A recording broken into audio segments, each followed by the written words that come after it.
Sa isang maliit na baryo, may isang 10 taong gulang na batang lalaki. Tahimik ang kanyang buhay, ngunit puno ng pagsubok. Wala na siyang ama, at ang kanyang ina ay may malubhang sakit. Siya na lamang ang natitirang lakas ng kanilang maliit na pamilya.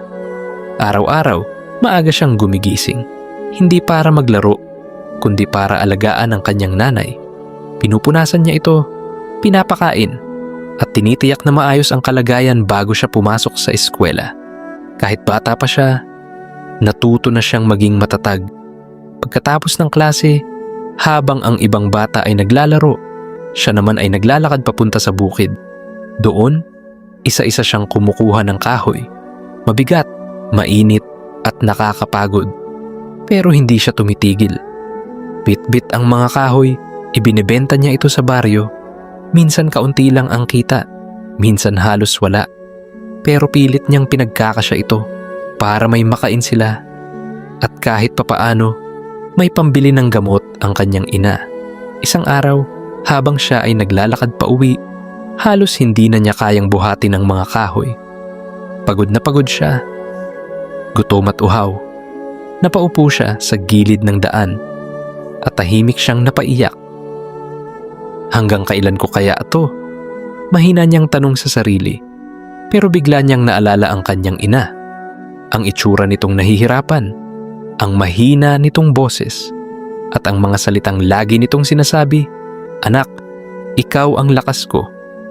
Doon, unti-unti siyang tumayo. Pinunasan ang kanyang luha at muling binuhat ang mga kahoy.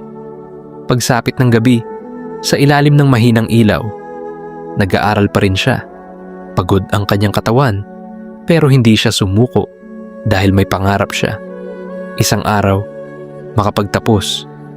Isang araw, mabigyan ng magandang buhay ang kanyang ina.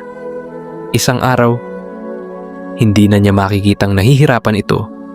Lumipas ang mga taon at dumating ang araw ng kanyang pagtatapos. Nakatayo siya sa entablado, suot ang kanyang toga, hawak ang kanyang diploma.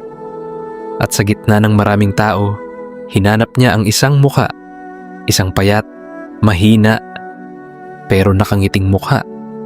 Ang kanyang ina. Lumapit siya rito at mahigpit itong niyakap. Pareho silang umiiyak.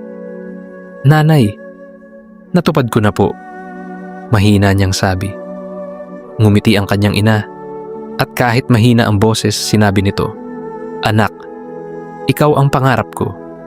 Sa araw na yon, hindi lang siya nagtapos sa pag-aaral. Natapos din ang lahat ng kanilang paghihirap.